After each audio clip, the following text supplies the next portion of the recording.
ओम गुरुर् ब्रह्मा गुरुर्विष्णु गुरुर्देवो महेश्वरः गुरु साक्षात् परब्रह्म तस्मै श्री गुरवे नमः। श्री गुरुभ्यो नमः। शुक्लांबरधरं विष्णुं शशिवर्णं चतुर्भुजं प्रसन्नवदनं ध्यायेत् सर्वविघ्नोपशान्तये। श्री महागणाधिपतये नमः। सरस्वती नमस्तभ्यं वरदे कामरूपिणी विद्यारंभं करिष्यामि सिद्धिर्भवतु मे सदा। श्री सरस्वत्यै नमो नमः। Namaste, Panditji. नमस्ते। Here we go again. So, my question to you today is, which are the Devis we worship during Navaratris, and what is the relation between the Namaskara we do? Can you please explain? Thank you for that question. During Navaratris, we worship three goddesses for 3 days each, making it 9. The first 3 days we should worship Durga Devi, then 3 days Lakshmi Devi, and then 3 days Saraswati Mata. Three goddesses are worshipped during Navaratris. Three days we have to worship.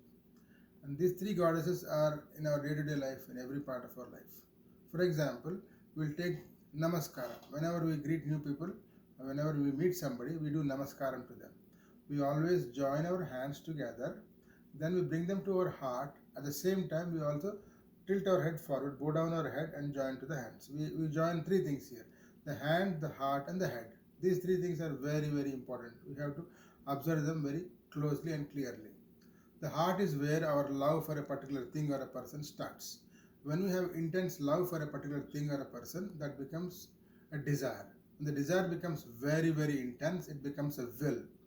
When it becomes a will, it manifests to happen.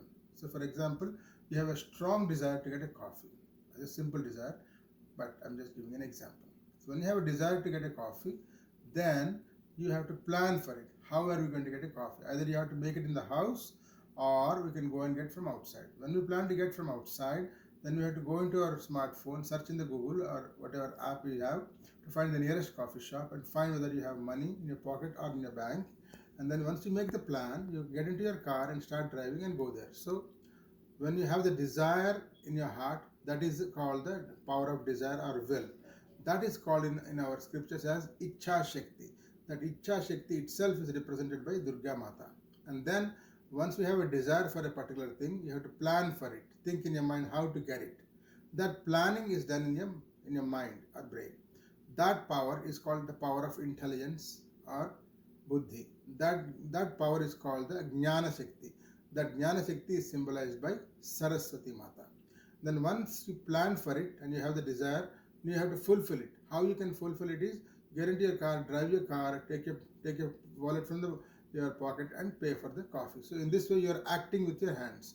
That action with your hands is karma. You do the karmas you perform.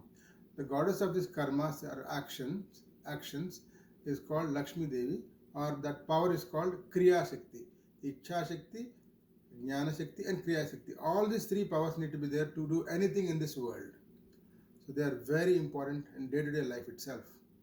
To understand those powers and thank those powers, we worship the three goddesses during the Navaratris. Also, whenever we meet in Hinduism, we join our hands together, bring it to the heart and bring the head together. This we are telling to each other, I am putting Namaskar to you so that we both will have a common desire which is good for both of us and the whole world. And then we'll think together, plan together and work together. In that way, we are working for each other rather than working against each other. When we plan together and always make a common goal and work for that common goal together, it becomes a celebration. Life itself becomes a celebration, and we all can rejoice and enjoy our life. Rather than fighting against each other and working against each other, we work together and achieve common happiness and peace. And the whole world become a Vasudhaiva Kutumbam. The whole world become one family. We can be all happy. To symbolize this, to understand this principle, we worship the three Devis during Navratris, and also understand the meaning of our Namaskara, pranam we do to each other.